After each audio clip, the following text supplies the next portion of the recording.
Good morning children. आज मैं एक कविता लेकर उपस्थित हुआ हूँ। 2 कहानी कंप्लीट हो चुकी। पहली कहानी बात ठनी की, दूसरी कहानी का की। 2 कहानी हो गई। पोएम से भी एक पोएम हो चुका है, साखी। आज मैं दूसरा पोएम एक्सप्लेन करने जा रहा हूँ। वो है कुंडलियाँ, जिसके कवि हैं गिरिधर। यह एक प्रसिद्ध कवि हैं। इनको कविराय कहा जाता है, कवियों में श्रेष्ठ। मेरे बच्चों, कविता शुरू करने से पहले सबसे पहले मेरे बच्चों को गुड मॉर्निंग, साथ में आशीर्वाद।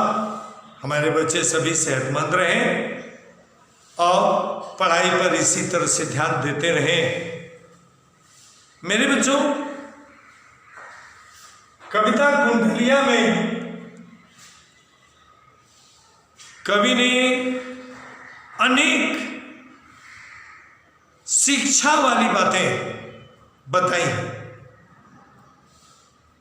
गिरधर की जो कुंडलियाँ हैं, ये सब मैसेज वाली हैं, शिक्षा देती है, संदेश देती हैं। और यदि हम उनके संदेशों का पालन करें तो हम कभी जीवन में न तो असफल होंगे न कभी दुख भोगेंगे। अभी हम बता रहे हैं मेरे बच्चों, इन्होंने कुंडलियों में 7 कुंडलियां लिखी। 7 कुंडलियों का संदेश अलग अलग है। उन्होंने पहली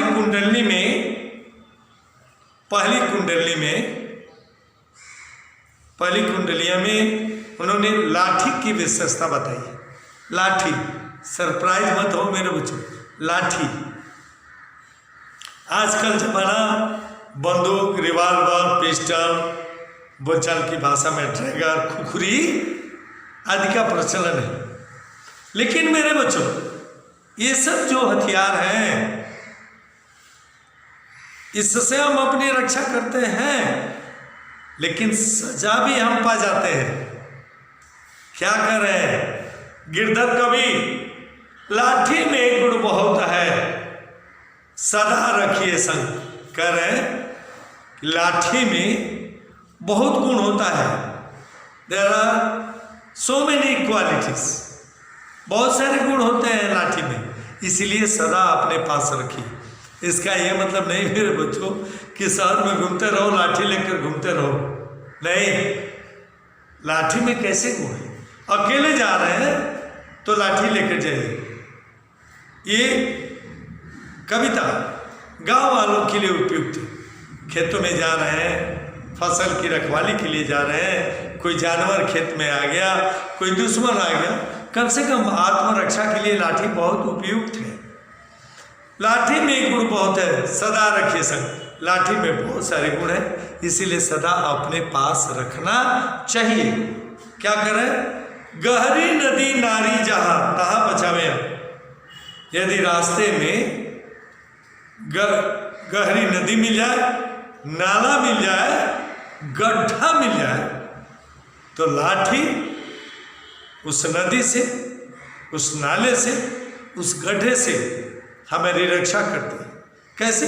लाठी की मदद से हम उस गड्ढे को पार कर सकते हैं, बीच में रख करके हम जंप कर सकते हैं। ऐसे हम कूद नहीं सकते, जंप नहीं कर सकते, लेकिन लाठी की मदद से हम उस पार जा सकते हैं।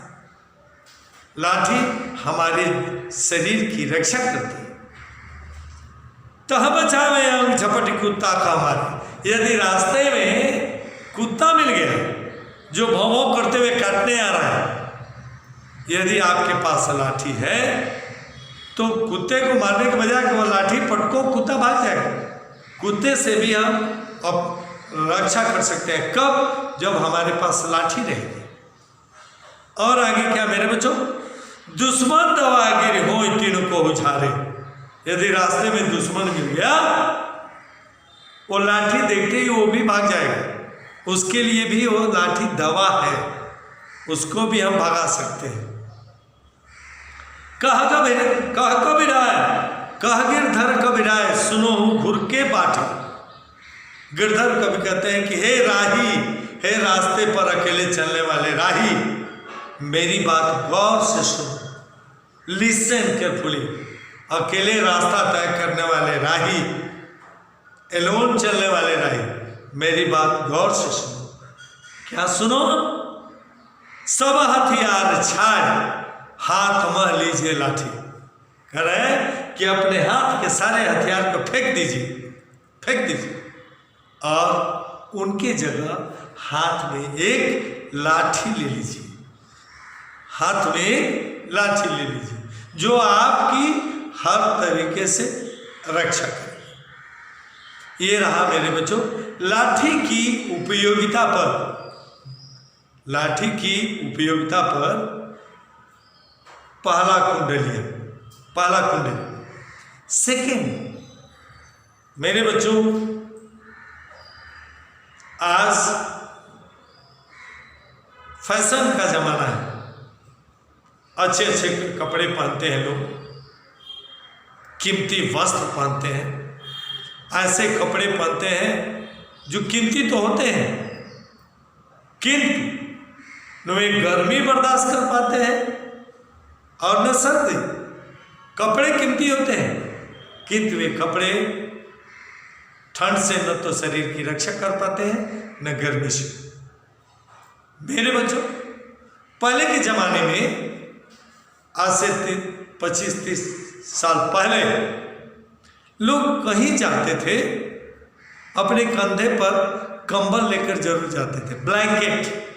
आजकल तो लोग देखते ही हो, साधु जो गांव में घूम घूम कर भिक्षा मांगते हैं, उनके कंधे पर एक कंबल रहता है। मेरे बच्चों ब्लैंकेट वो बहुत उपयोगी वस्तु है, बहुत ही उपयोगी वस्तु है। मैं बताऊं कैसे। उसी कंबल पर उन्होंने दूसरी कविता लिखी है, इसी में दूसरी कविता। जाड़े का मौसम है, ओढ़कर सो जाओ, गर्मी का मौसम है, झाड़ करके बिछाओ, सो जाओ। मेरे बच्चों आजकल शर्ट पैंट कोट है, यदि कोई ज़्यादा कोई सामान दिया तो कोट की जेब में नहीं रखोगे क्योंकि कोट खराब हो जाएगा, पैंट में नहीं रखोगे खराब हो जाएगा। कितना रखोगे? 1-1.5 किलो रखबे लिए तो 1-1.5 किलो।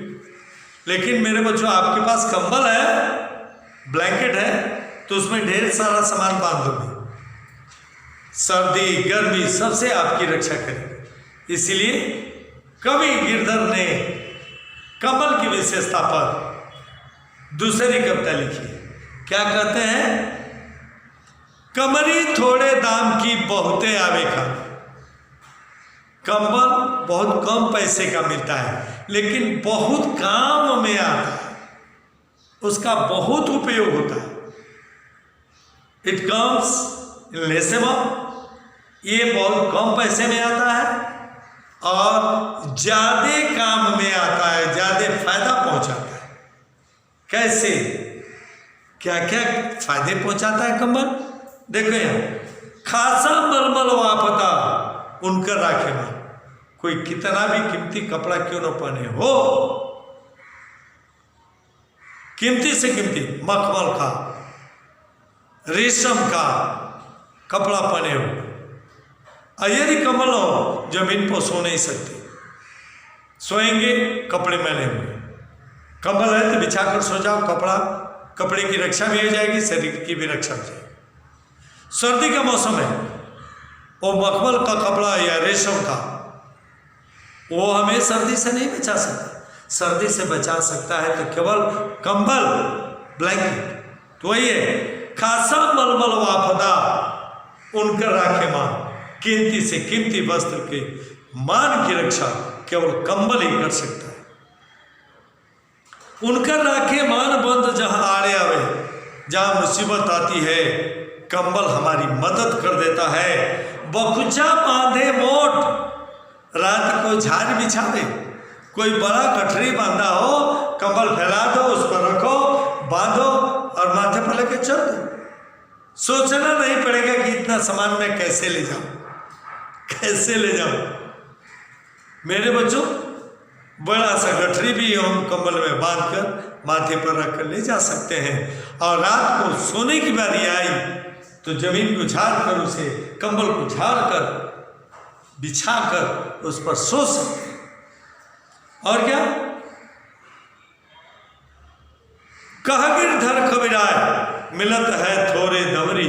गिरधर को कहते हैं कि बहुत कम पैसे में कंबल मिलता है, इसलिए सब दिन राखे साथ सब दिन राखे साथ बड़ी मर्यादा कमरी। इसलिए हमेशा कंबल को अपने साथ रखना चाहिए, क्योंकि यह हमारी इज्जत की रक्षा करती है, इज्जत की रक्षा करती है।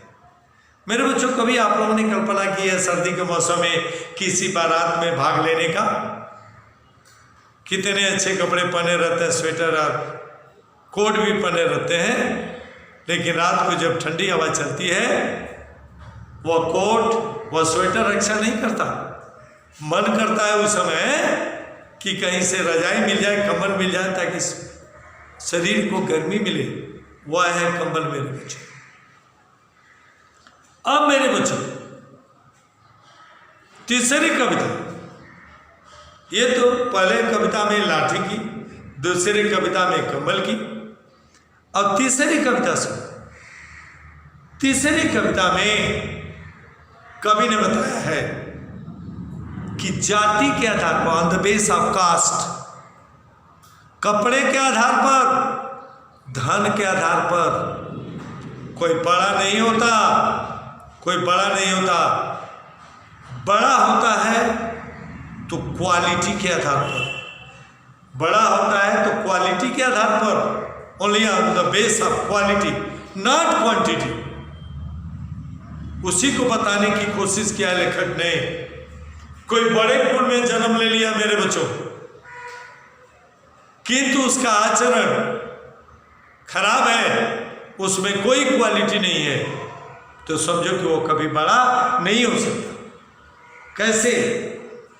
इसमें कवि ने बताया है, उदाहरण दिया, जैसे कौवा और कोयल, बोथ लुक सिमिलर।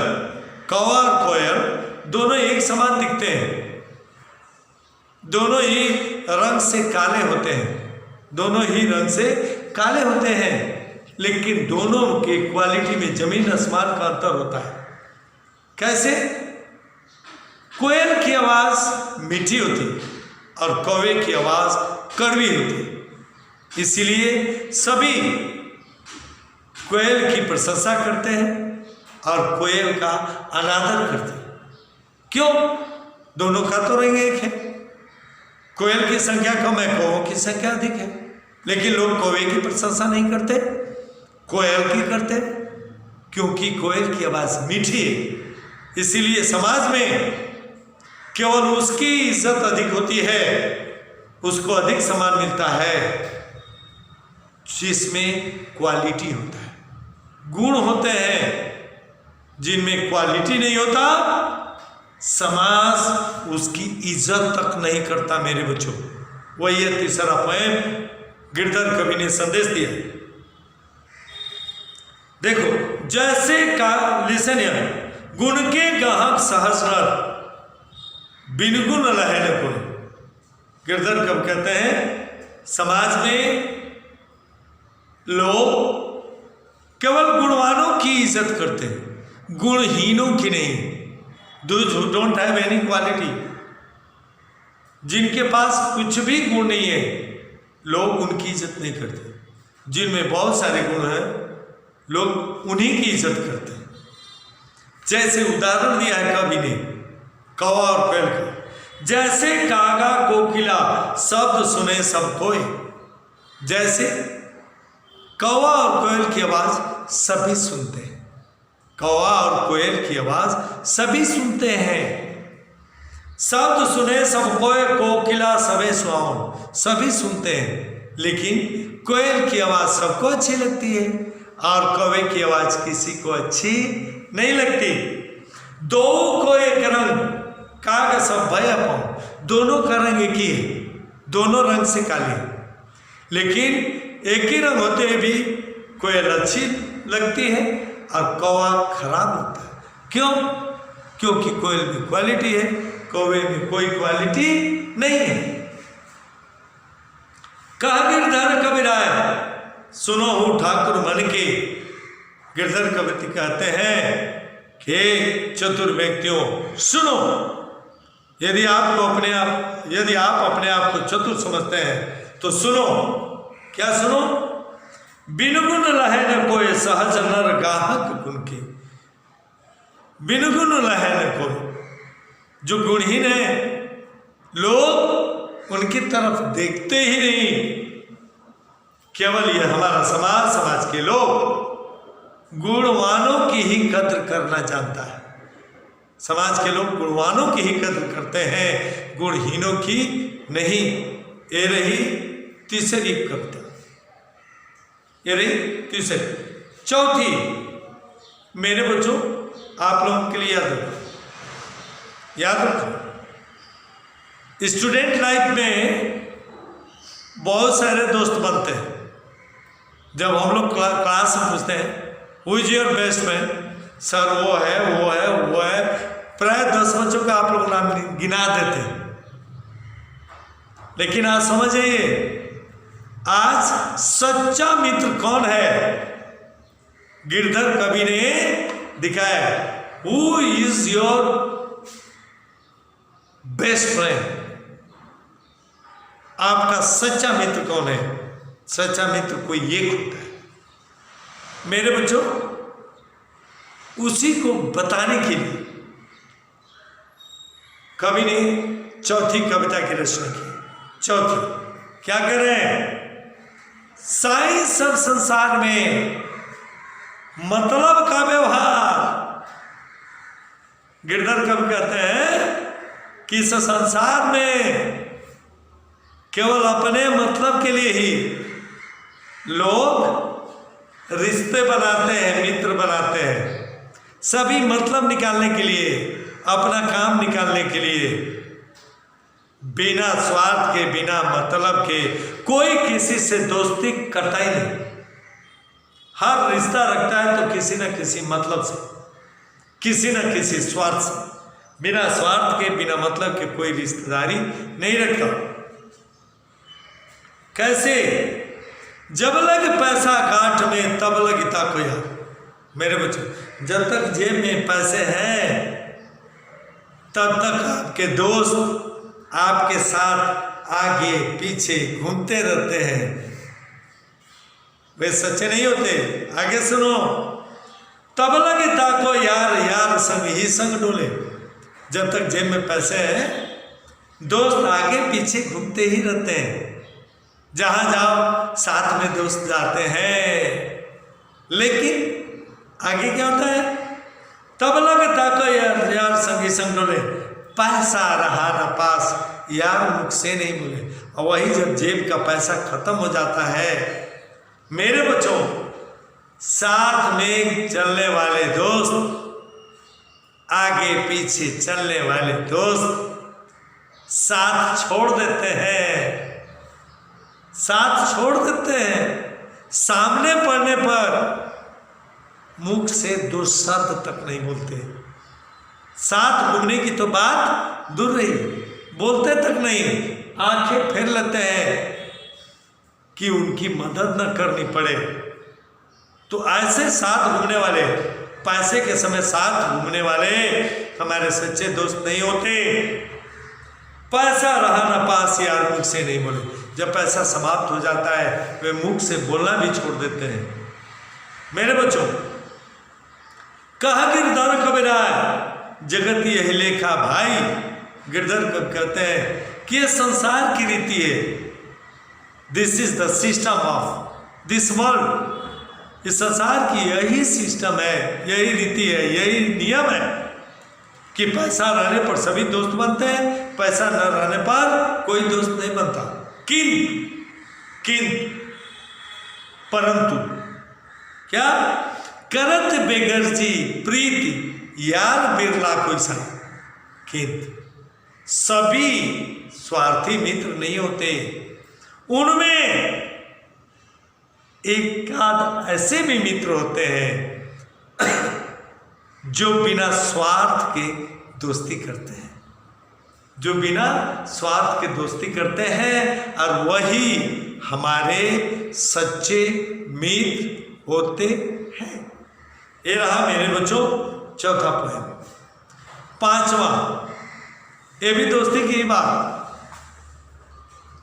ऐसे लोगों को मित्र नहीं बनाना चाहिए जो विपत्ति आने पर साथ छोड़ दे, विपत्ति में पड़ने पर साथ छोड़ दे।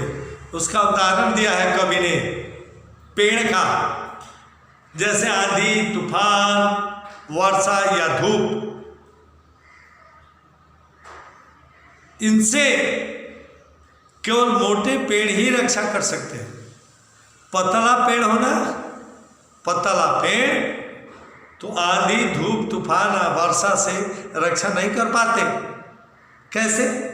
उनमें पत्ते, उनका तना भी मोटा नहीं होता, पत्ते भी अधिक नहीं होते जो धूप से रक्षा कर सके, वर्षा से रक्षा कर सके, आंधी तूफान में रक्षा कर सके। मोटा पेड़ ही, क्योंकि यदि तेज हवा चली, मोटे पेड़ की डालियां भी गिर गई, कुछ डालियां टूटकर, फिर भी बचा सकता है। किंतु पतला पेड़, तेज हवा चलेगी, वो जड़ से टूटकर गिर जाएगा। वैसे ही ऐसे दोस्त जिनके संकल्प कमजोर होते हैं,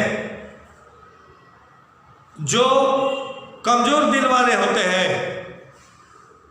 उनको अपना दोस्त नहीं बनाना चाहिए। जो दृढ़ प्रतिज्ञा वाले होते हैं, दृढ़ इच्छा वाले होते हैं, उनको हमें अपना दोस्त बनाना चाहिए, जो हर मुसीबत में हमारी सहायता कर सकते हैं। यह बात बताने के लिए कवि ने पेड़ का उदाहरण दिया है। क्या कर रहे हैं?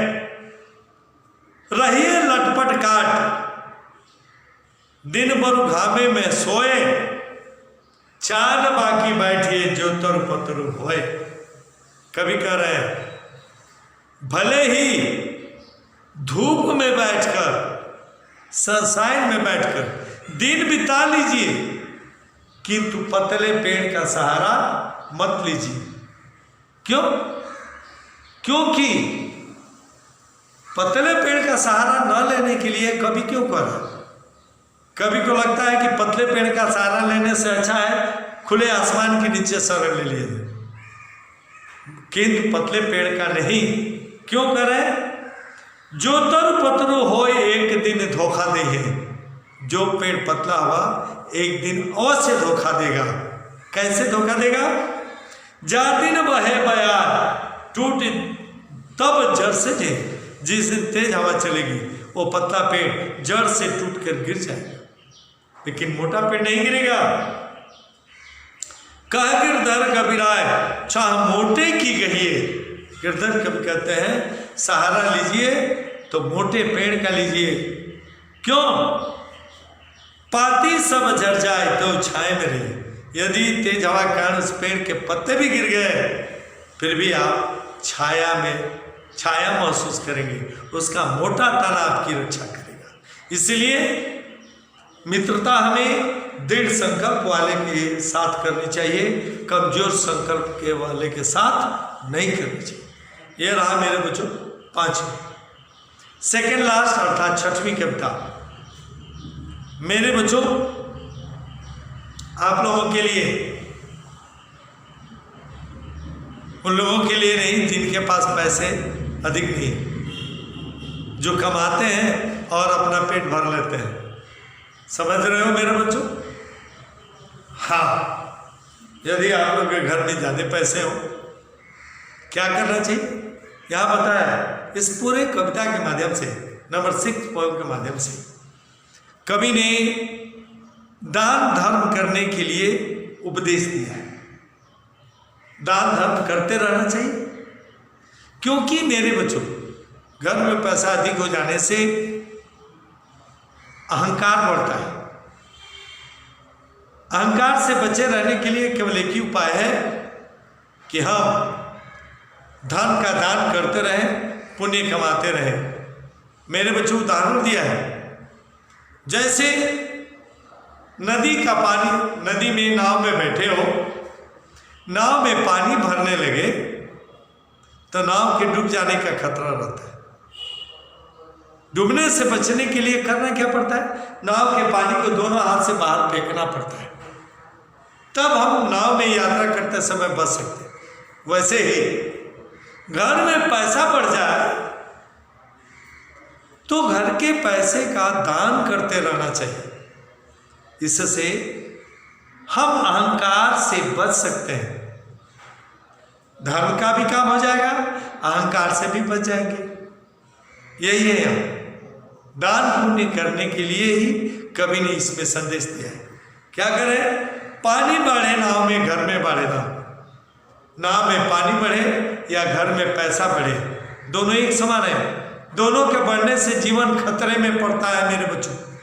नाव में पानी बढ़े, यात्रा कर रहे हैं, जीवन खतरे में पड़ जाता है। घर में पैसा बढ़े, जीवन खतरे में पड़ता है, क्योंकि अहंकार बढ़ जाता है, पाप बढ़ जाता है। वैसे नाव में पानी बढ़ जाने से डूबने का खतरा बढ़ जाता है। दो हाथ उलीचिए, यही सयान का। दोनों हाथ से उसे उलीचते रहिए, नाव के पानी को बाहर करते रहिए, आप डूबने से बच सकते हैं। और घर में पैसा बढ़ गया, दोनों हाथ से दान करते रहिए, आप पाप से बच जाएंगे, अहंकार से बच जाएंगे। ये चतुर लोग करते हैं।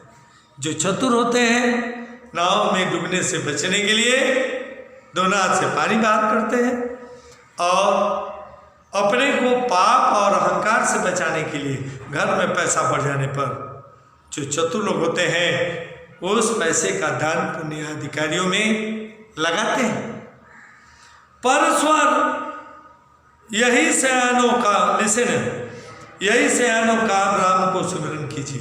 दान पुण्य करते रहिए, अपने आराध्य की याद करते रहिए। परस्वार्थ के काज शीश आगे धर दीजिए। आवश्यकता पड़े तो दूसरे की भलाई के लिए अपने जीवन को अर्पित कर दीजिए। कहा गिरधर कबीर आए बड़न की यही बानी। गिरधर कब कहते हैं, जो बड़े लोग होते हैं उनका यही संदेश होता है। कैसे, क्या संदेश होता है? चलिए चाल सुचाल राखिए अपना पानी, अच्छी चाल चलते रहिए और अपनी इज्जत बचा कर रखिए। ये रहा मेरे बच्चों सेकेंड लास्ट पोएम का। और अंतिम मेरे बच्चों, हर जगह किसी भी सभा में आप गए हो तो हर जगह आप उस सभा में डायरेक्ट मत जाइए। जहाँ आपको बुलाया नहीं गया है जाइए। यदि चले भी गए तो जल्दी मत बैठिए, बैठने के लिए कहा जाए तब बैठिए। यदि आप बैठ भी गए तब तो चुपचाप बैठे रहिए। कोई कहे तभी आप बोलिए, यदि बोल भी दिए कोई बात नहीं, लेकिन जोर से मत हंसिए, क्योंकि जोर से हंसना यह अपराध माना जाता है मेरे बच्चों। ये 6th पोएम। राजा के दरबार में जैसे समय पाए, राजा के दरबार में जब अवसर मिले तभी हमें जाना चाहिए। साईं तहाँ न बैठिए जहाँ कोई दे उठाए। गिरधर कब कहते हैं कि ऐसे जगह कभी बैठने की कोशिश मत करिए जहाँ से आपको कोई उठा दे। ठीक है, आप बैठ भी गए, किसी ने नहीं उठाया, जो कौन दे न उठाए बोल और बोले रहे। यदि किसी ने नहीं उठाया तो आप बिना बोले वहाँ रहिए, बोलिए मत, हंसिए नहीं, हटाए बात पूछे, कोई पूछे तभी बोलिए, जोर से मत हंसिए, क्योंकि समाज में जोर से हंसना अपराध माना जाता है। कहा गिरधर कब आए समय सो कीजिए काजा। अंत में गिरधर कब कहते हैं कि अपने सारे कार्य समय पर करिए, नहीं तो अति आतुर नहीं होए बहुरियन खेर। किसी भी काम के लिए ज्यादा जल्दबाजी मत करिए, नहीं तो आपका काम बिगड़ सकता है। मेरे बच्चे एक पोएम है ना, एक पोएम है, कारज धीरे होता है काहे होता धीर। हर कार्य धीरे धीरे होता है, किसी कार्य के लिए हमें अधीर नहीं होना चाहिए। समय पाए तरवर फैले के तो सींचे नहीं। यदि पेड़ से फल निकल कर गिर गया है, फिर से हम पानी देना शुरू करेंगे, 10 दिन में फल लग जाएगा, मेरे बच्चों नहीं लगेगा। 2 बातों का संदेश, ये पहली बात कि हमें समय पर काम कर लेना चाहिए। दूसरी बात, किसी भी काम को करने के लिए हमें जल्दबाजी नहीं करना चाहिए। मेरे प्यारे बच्चों, पोएम का अर्थ समाप्त। अगली बार अगली कक्षा में जब इसका क्वेश्चन आंसर देते समय जिन पद्यों का अर्थ क्वेश्चन आंसर देंगे उसका एक बार फिर से हम अर्थ बताएंगे। आज के लिए इतना ही। धन्यवाद मेरे बच्चों।